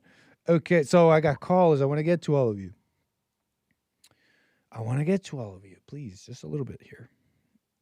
I got a little video. Look, let's just do this really fast. We're talking about Somalians. We're talking about this and that. I saw this. There's a little bit of cussing. Okay. Black man on the New York City subway is going viral after losing it on another black man who was harassing a passenger for no reason. This is interesting to me because I get to like make a joke or something about the model citizen, and it's just an interesting clip. Whatever. It's some chips for you people who need excitement. Manja. Here's a video for you. Watch this. Oh, hold on. Watch this. Living his life. You want to bother him. Pick on. We got to watch it from the beginning. Bro, he's not worried about you. He's smiling, living his life. You want to bother him. Pick on somebody that's like that, nigga. I'm like that. The fuck? Ask me while I'm smiling at you, nigga. Ha, I'm smiling at you. Ask me that, nigga. The fuck? You want to ask somebody that's not doing shit, minding his business. Ask me. So we just jump into this, right? We're gathering that this individual was mean mugging, threatening somebody. Buddy behind the camera is like, nah, pick on somebody who's like that. I'm like that. Ha. That's a New York thing. Ha. Like that. No, you threaten him, nigga. I seen that. I'm like that. Ask me. Ask me why I'm smiling at you like that. Ask me why I'm smiling at you like that. Oh, all right. You pussy. You pick and choose. Oh, okay, that's enough. You pick and choose your battles. He calls them a couple of choice words here. Okay, different parts of the body. Okay, he calls them a number of things, and he tells them, "Sir, you better start acting right and start acting like a model citizen. I am one of those model citizens telling you, sir, time to calm it down." I'm translating a bit. I'm paraphrasing a little bit. Okay. Now, it's really just kind of like a silly video, but I'm not telling you to act like this, right? Like, I'm not telling you this advice to go around. Like, stay out of people's business. Just keep to yourself, is my MO, so to speak, generally. But just like the underpin, what am I getting at here? The underpinning theme here, these specific actions in this video. Okay, I'm not like endorsing anything, like the specific details. It's just the story of like a decent person seeing a black guy acting crazy, threatening people. We hear about these stories in the subways, just mean mugging people, got a chip on their shoulder, walking around like, man, white people hate me. Well, you know what? F you. And nobody's even looking at him. And then this black guy's watching this other black guy. And he's like, you know what? This is the kind of guy who gives us a bad rap. This is why, I don't know what he's really thinking. I'm just riffing here off the top. But I imagine here for a moment, he looks at this guy. He's like, I cannot believe this person had no reason to threaten people. You know what? I'm going to say something. He takes out his phone. He tells me, it's crazy how you're acting. And now this, again, about the specific, what he's doing, I'm not endorsing anything, but there's something I like. I was saying this the other day, right? I was saying, where are the Muslims in the street saying, no, we don't want Sharia. No, that's just these crazy people, these radicals. We don't want to change America. We don't hate America. Where are the blacks coming out and saying, hey, we don't, where are the, they're talking about the Jews now a bunch, right? They're saying Jews hate Christians and they love this racism. They're really into racism stuff, and they're worried about Holocaust. It's like, where are the Jews coming out and saying, no, actually, it's not true. We're more chill than that. I don't know. Where are the model immigrants, the model citizens, right? Of coming out making a little bit of noise, saying something here like, hello. Someone called me yesterday, and I think they were an Anchor Baby. And I was explaining to her, I was just saying, hey, listen, she was not happy with me saying it's a white man's country and all that. No, but I've been here, Nick. What are you saying? Like, I was born here, etc. But here's what don't you understand? As more, when you get a chip on your shoulder and you get a gripe, the moment white people start saying, hey, immigrants, you guys are acting not right. The moment they start saying that after decades of what? Like being told you can't be racist, etc. The moment they do that, you get a little gripe. You're like, oh, man, I'm actually just as American as you. And you get a little bit offended. And you say, hey, I'm not like those other guys. Why are you coming after me? I'm not like these people killing people and all that. Well, guess what? You're getting lumped in with your bad attitude. With your bad attitude, you're getting lumped in with them. And then maybe a really, I want to say radical, what's the word? Maybe a really intense thing does happen. A real deportation of even citizens and all that. stuff I've said before. That's what I'm telling you. Act right, not just for like self-preservation. I only know these countries, so I say I'm white on the inside, but for these people, it's like, yeah, act like a better guest. Where are the model citizens? Call out these people. Like, no, we're not like these guys. And I think the reason is because they are much more similar than you think. But it's crazy. I don't trust anyone who believes in racism anymore. I just don't. This was an interesting one going around, I got to say. Ben Shapiro, he's a conservative, right? He runs Daily Wire. You know him very well. But he believes in racism. I don't even know if I knew. Because, look, I know that and then we'll get to calls. The GOP, mainstream conservatism, and look, it's like everybody believes in racism. And they're afraid to say, they're like, nah, they'll say, I don't hate immigrants, but, these Somalians, they're scamming. It's like, dude, it's just a fact. You don't have to say that. And I notice everyone believes in racism. And I just can't trust anybody who believes in racism. And I got to say, I don't even know if I really knew that Ben believed in racism like this. Allow me to play the clip so you understand what I'm saying here. He's being asked about Rosa Parks. And any of you, we've been watching the JLP show, and we know Rosa Parks was a scam. Rosa Parks wasn't just some like grassroots moment. And this woman who was just like trying to sit in the front of the bus. And they're like, no, this was planned by the NAACP.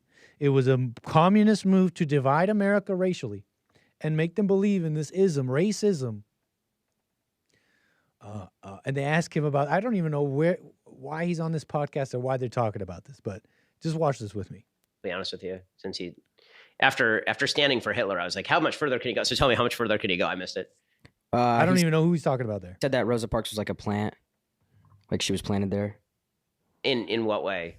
Like of the Jews or like no, like when like to create chaos. Yeah, like the whole situation on the bus. Racial was divide. Are these those boys that had Trump on? And Trump was like, and they're like, do you like Ice Spice? And he's like, who in the hell is Ice Spice? Racial divide. That was okay. So I mean, I assume that he's garbling the actually fairly cool story of Rosa Parks, right? Wait, Which what? Is that the NAACP had in fact recruited her for like in advance, and they said she'll be an ideal plaintiff, and they'd actually said, go sit on the bus in this particular place, and then we'll have the lawsuit against the bus line. So the cool story? That's true. I don't know what he actually said. It is true that was not. It wasn't like she spontaneously sat down on the bus and then they sued. But that doesn't take away from her story. In fact, I think it makes it a cooler story. I think it's cool that they actually were like, okay, we're going to plan this out. We're going to get a good basis for a lawsuit. Rosa Parks is an attractive face for the plaintiff, and do it. What? Like, yo, Ben. And for me, I watched this and I realized he really is just like your average conservative, like really just like your average person. They believe in racism. This is believing in racism. Someone can correct me here. But this is me watching a man who believes in racism. And that's wrong. That means you have a judgment. That means you have a preconceived notion about, I have to assume white people, but just America. And I gotta be honest with you. I don't think I knew that the GOP Daily Wire, that they're not like super based, bro. And they would probably believe in racism a little bit. But this is like avowed. You know what I'm trying to say here? Like, this is like, I fully believe in racism. Which is, I know, it's like, why should I even have a gripe? Like, everyone believes in racism, but they're all wrong for it. They're all wrong for it. It's a false word meant to divide. It's a misdiagnosis. And I don't think any conservatives, I don't think anybody should be, this is not like a young conservatives listening to this. Imagine that. You're creating another era of young conservatives, but believing in racism? What? That's so wrong. You guys are throwing up Israel flags in the chat. I'm not talking about Jew. You guys are throwing up stuff in the chat. I don't know what you guys are talking about. But look, on this, I'm being very clear. Yeah, that has no place, right? Believing in racism. I can't trust anyone who believes in racism. You have a preconceived notion. The NAACP and Rosa Parks, all that was meant to continue a lie. But anyways, I want to get to my calls. I want to get to more things here. Let's see here. I want to get to Ronnie. Oh, wait, hold on. I apologize, Ronnie. Jermaine has been waiting so long, and I appreciate my call here from Canada. Jermaine, you're on the air. Oh, okay, Nick. Just turning my Bluetooth off. What the? Hello? Welcome, sir. How you doing? Thanks, Nick. How are you? All is well, man. What the? Ben Shapiro is racist? He What believes in the? racism because Rosa Parks' story is cool to him. Not surprised. He believes in Samantha, too. I guess he would say. Who's Samantha? Who's Samantha? Semantics, Samantha. Who's Samantha? That's just Samantha. Jermaine, calm down. What a mess. Yeah. Your caller there, what's his name? The rich guy that says he hang out with rich people? Johnny. That was interesting. I was like, get him, Nick. Get him. How? Get him how? How was I supposed to get him? Because of the questions you were asking, but hey, there's I just guess it there's didn't just click. questions. It didn't click. Nice, man. Yeah, it didn't click. So no, I mean they're just questions. I was sincere questions. Yeah, for sure. Man, have I got let's see if I can make this quick. I got a little story here for you regarding, regarding the biblical question too, and it says, does words bother you, and if not, why, and if why? It's interesting because I have a running in with this one. You remember I called you a couple of times? I mean, you're partly black, so I don't know if you're going to remember. That's true. But you're white in the inside, so that's right. Maybe. So the girl I called about the last time. I think I do. I think you called about too. Was it that wife of that comedian? No. Yeah, I called about that too. Yeah. So who you talking about? There's some new stuff going on. Oh, my coworker, man. Remember I called you about? I do. I kind of remember that. Yeah.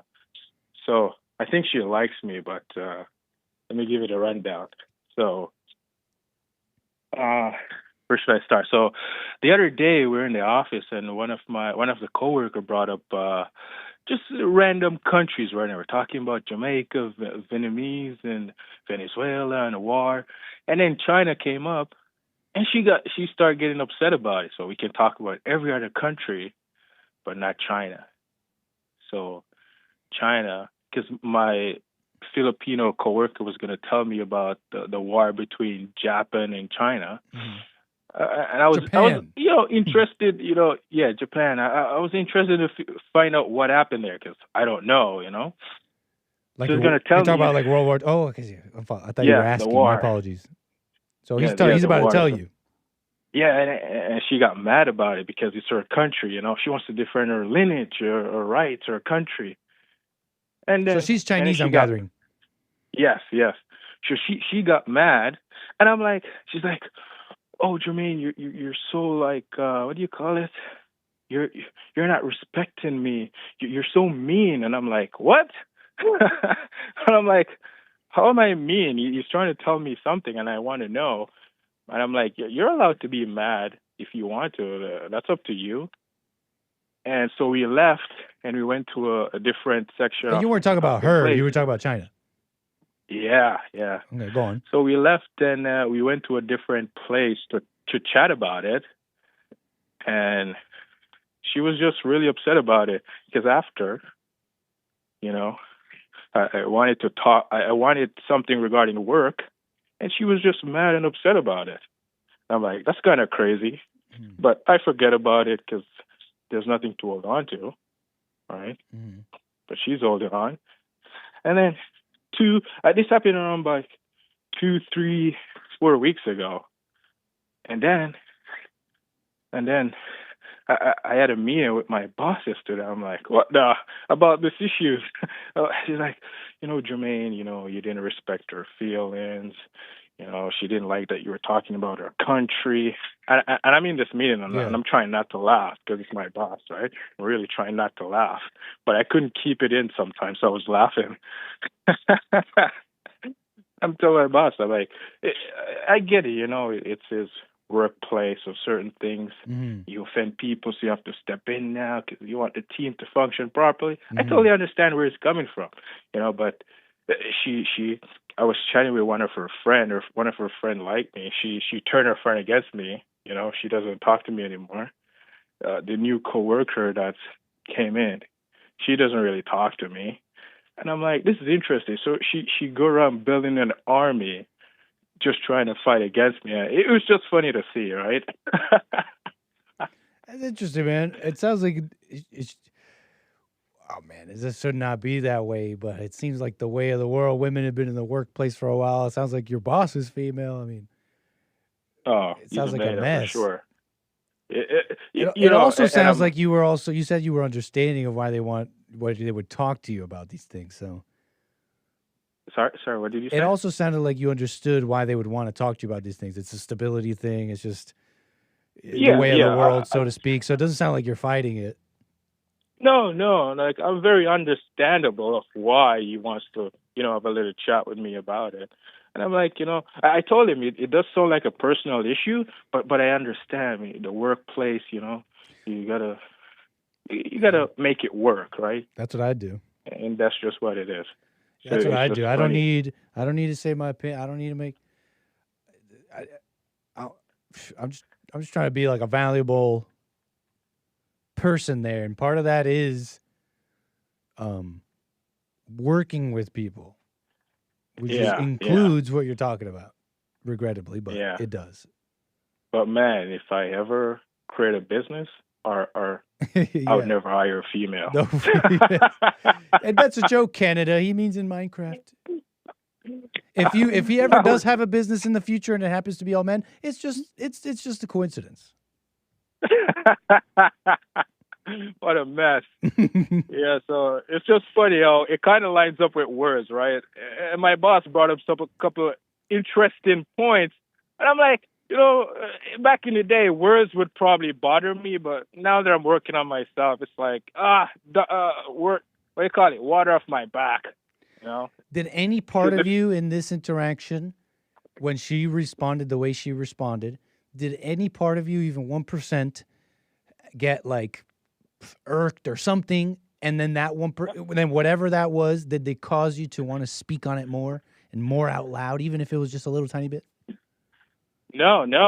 Like I was just doing my work, and the topics was brought. They're talking, and the topic got brought up to me, and I'm like, oh, interesting. So we started talking, and then like the history came up, and then the issue came up, and I curiously wanted to know. I just want to know the history, and she got mad about the history because it's her country. Don't violate her country, and it's funny. Yeah, it's just funny, man, because I don't think knowing the history should get you angry or upset. That is kind of weird. That's not a workplace. That's not right at work. And I think workplace, I think men, number one, right? And then everything you told me is feminine. Last thing, how do you know? Why do you think she likes you? It sounds like she doesn't like you. It sounds like she very much does not like you. Because she can't control me. She controls everyone else. But they don't usually, when they like you but are like mean because they like you, I don't think they call the boss on you. I think that's genuinely doesn't like you. But I don't know. You'd know better since you're there. Sir Jermaine, anything else you want to speak on here? Nick. No, sir. Thanks for the time. Call me again. Sweet. And we got so many calls here, and I've had you on hold for so long. I want to get to all of you. Ronnie, Ohio, man, I appreciate the patience, sir. You're on the air. My guy, Nick, how you doing today? All is well, Ronnie. Nice to hear from you. Yes, sir. Thanks for taking my call. Of course.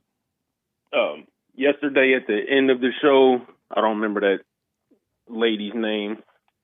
You asked her a question about if you replaced all the white people in America with immigrants, what would happen? And then I think you even asked Steven from Maryland that same question today, but you threw Somalians in there. Mm-hmm. Do you think that white people in America is what makes America America? Yes. I think they are inexorably linked. Whiteness and the West, whiteness and America, whiteness and Europe, whatever. It's a little crude in my mind. I'm not like super like a scholar or anything or whatever. I don't know what I'm saying there. But that is I'm being honest with what I'm thinking and my mentality. And please tell me where I'm wrong. But I do believe that they are just linked beyond linked. Like you cannot divide them. That's interesting. Yes. As white, I know this is very crude. Like I'm thinking of people here. It's like, what is white? I'm thinking of people. But as whiteness or white people declined, so does the West and those countries. They are linked.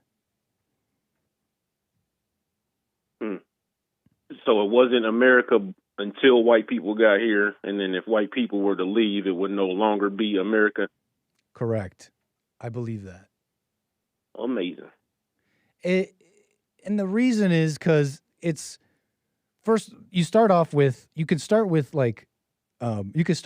you could work to it backwards in one way by literally seeing the demographics of whites go down and the demographics of immigrants go up, and then looking at America and seeing that it is totally different and not America. You could like reverse engineer it there, but I have other thoughts about it. I mean, it was the Europeans that merely created it, their language, everything.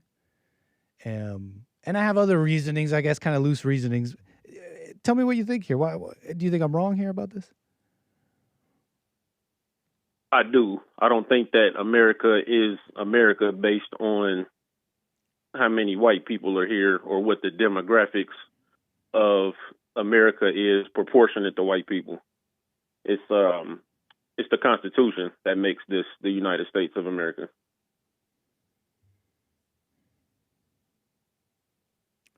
I think it's part of it. Yeah. I think it's definitely part of it. I think that's literally that's the crux of it. Without the Constitution, this wouldn't be America. That's a true statement. But to say if all the white people left and the Constitution was still in effect, it would still be the United States of America. You know what? I'll say this. In this, like, if I could snap my fingers and replace every white person with a Somalian, I guess. Let's get extreme with it. But also in the same way, I could also snap my fingers and like this is out there. This is in our heads right now. But I want to like communicate with you a little bit. Because here's what I'm trying to say. If I could also snap my fingers and every single Somalian I just replace white people with just totally believes the Constitution in the way we're talking about it here. I don't know. I feel like I feel like even there we kind of just maybe kind of see it differently. But in that sense, maybe would you say, I don't know if it still wouldn't be America. It would be something else and maybe close and maybe still really good and maybe even amazing. I don't know.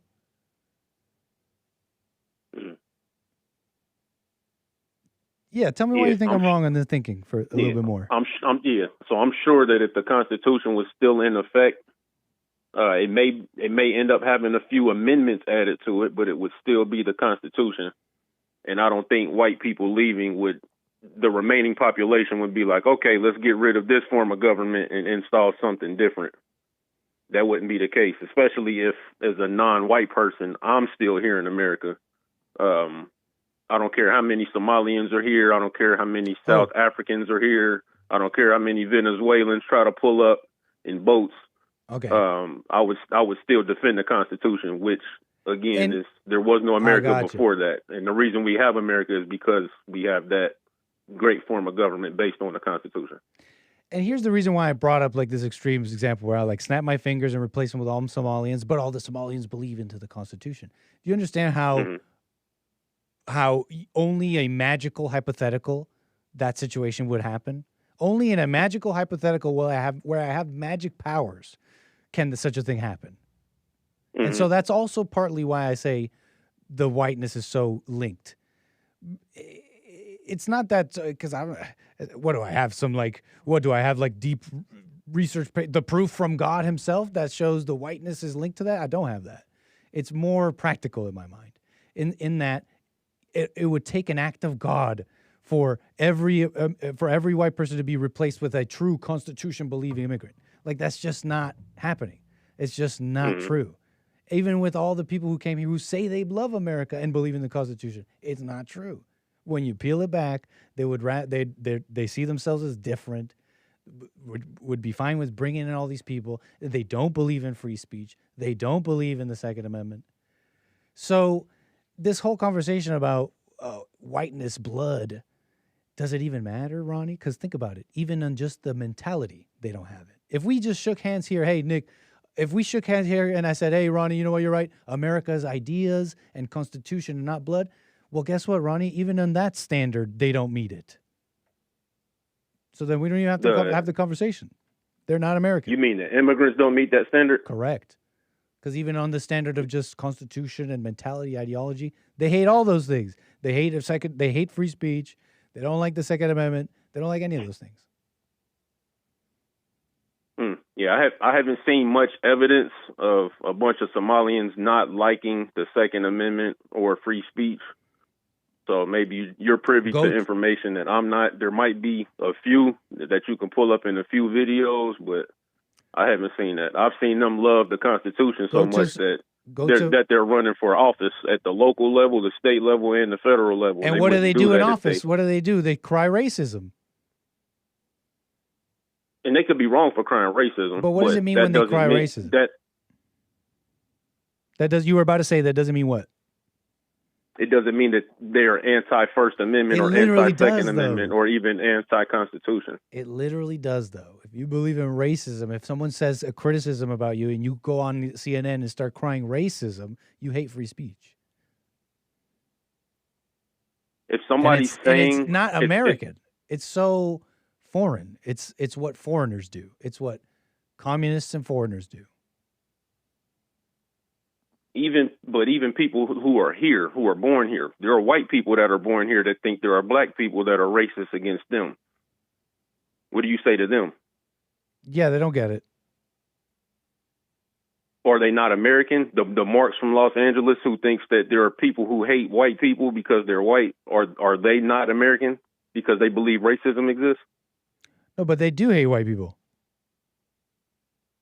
So that can be a fact. Mark calling it racism, I can have my nitpicking about that, but they do hate white people. And here's the thing: when someone when someone like that is saying what they're saying, they're pointing out the hypocrisy and the double standard. So I don't have to sign off on every white person saying they believe racism is actually happening to them, but it is a little bit different. It's already a little different because it's not. They are responding to this world that coalesced as POC versus white. And they're saying, actually, you guys are being quite racist. And when they point out that hypocrisy, they are right about that.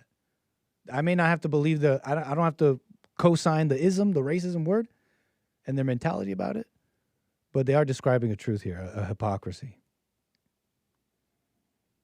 Yeah, I mean, whatever name you put on it, there are people in this world who hate other people based on the color of their skin. Whether you call it racism or not racism, it's the same thing, and it does exist almost on all sides. Nah. You don't think there are black people that hate white people because they're white? Like they hate them because they were told about white people and they have an idea about them. Hold on. But you understand they were told this.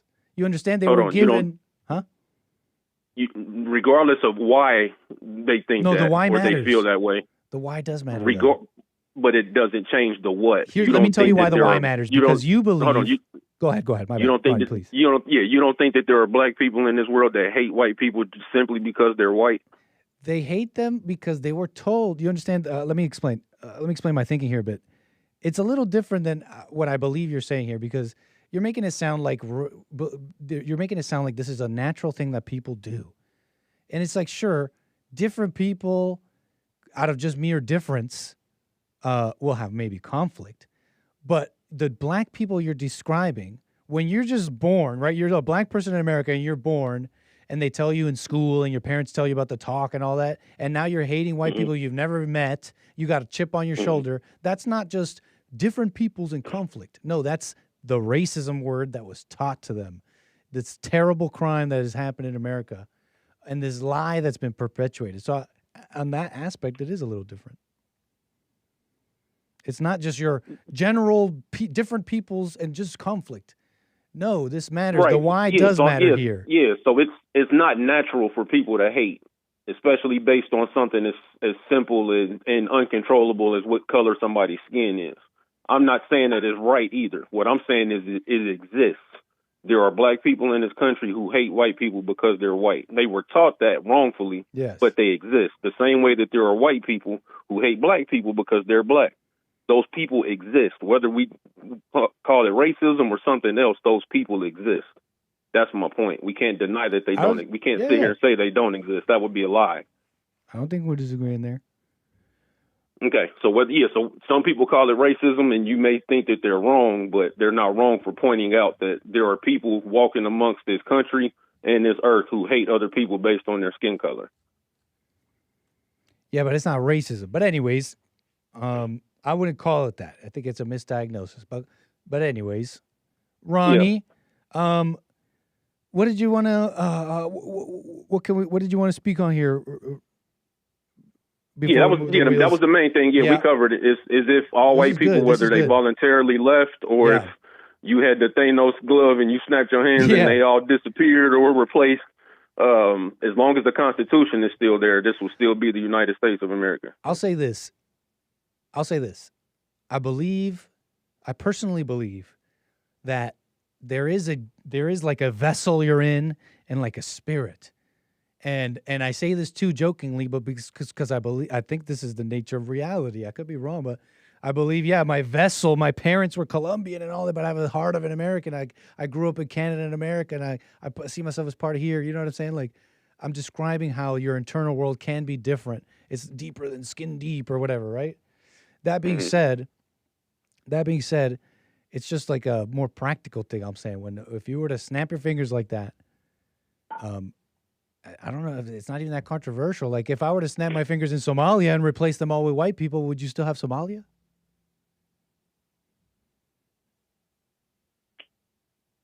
Depending on, I don't know much about their government, their form of government. Where's the limit? Do they have to speak Somali, the language? If I snap my fingers and they were all white people, but they spoke Somali, would it still be Somali? Like, where's the limit, right? Maybe, but the United States wasn't built on having an official language. We still don't have an official language. So we're not governed by the same rule of your country is based on or dependent upon the language you speak and the skin color of your citizens. The United States the Constitution isn't dependent on that. I don't think that's that explicit in other nations either, though. And yet they know a Colombian is a Colombian because they had Colombian parents. A Somali is a Somalian because they had Somalian parents. I don't think that's very explicit in others' government and founding documents and anthems either. That's what makes America different from every other nation in the world. That's what makes us the greatest nation in the world, is that we're not governed by the same rules that other countries are. Well, sir, George Washington was an American. His parents weren't American, and his lineage didn't start in America. It started in Europe. But he was an American. His ancestors are American because they were born here. That's what makes somebody an American. They're either born here or they learn about the country and they can pass the citizenship test and check the right boxes and do the right things to become an American citizen. Is not... It's an interesting conversation, Ronnie. We're going to just spend far too much time here and we got to go. But what I was about to ask you was is not speaking, let's say, how about just like more practical reasons to keep someone in or out? We can maybe endlessly talk about blood and soil versus, constitution and mentality, ideology. But how about like, let's say if we were both vetting like a line of immigrants, can we agree you don't speak English, you shouldn't be an American? If you don't speak English, you shouldn't be an American? I'm just picking one. I'm picking one standard. We can have criteria or standards. Let's start with language.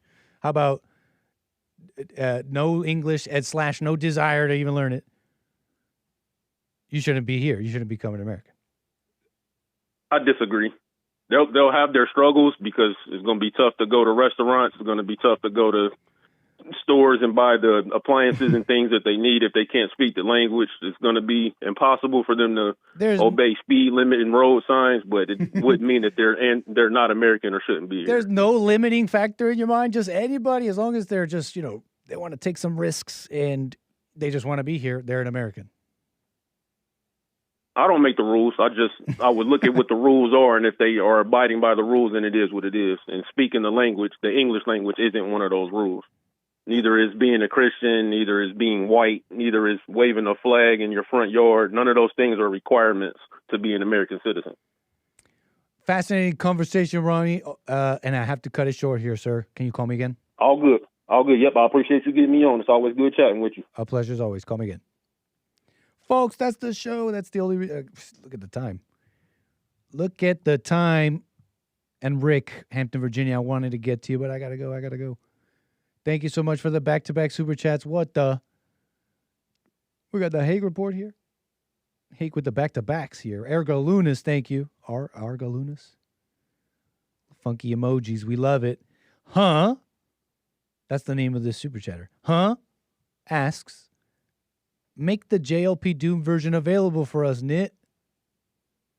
Okay. I think it is already available. If you join my Discord, which the link is in the description of this chat. If you become a member of my Discord, I believe somewhere in the Discord after my show here, I'm going to make sure that that's there. I'll pin it or something.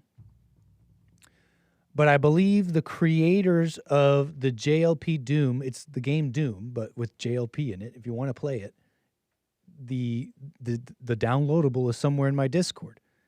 And you could be part of that Discord. The link is in the description, okay? Hold on. Is it in the description? What a mess. Hold on. Is it in the description?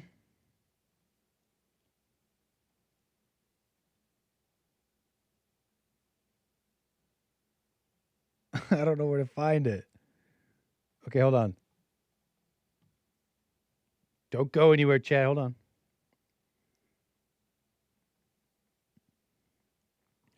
Link to my Discord is now in the description, and it's in the chat if you want to be part of it and you want to play the JLP Doom. All right, folks. I must go now. Take care. See you tomorrow for more American Anchor Baby. Friday style as we do. Other than that, I must go. Take care. Enjoy the rest of your Thursday. See you tomorrow on the JLP show and beyond. Peace. Oh, what the? Little Nick, too. He's got to say bye-bye.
The views, information, thoughts, and opinions expressed during this show are the individual's own and do not represent the views, thoughts, and opinions of the JLP Network or Bond. Their appearance on the program does not imply an endorsement of them or any entity they represent. The material and information presented here is for general information purposes only. The JLP Network and Bond name and all forms and abbreviations are the property of its owner, and its use does not imply endorsement of or opposition to any specific organization, product, or service.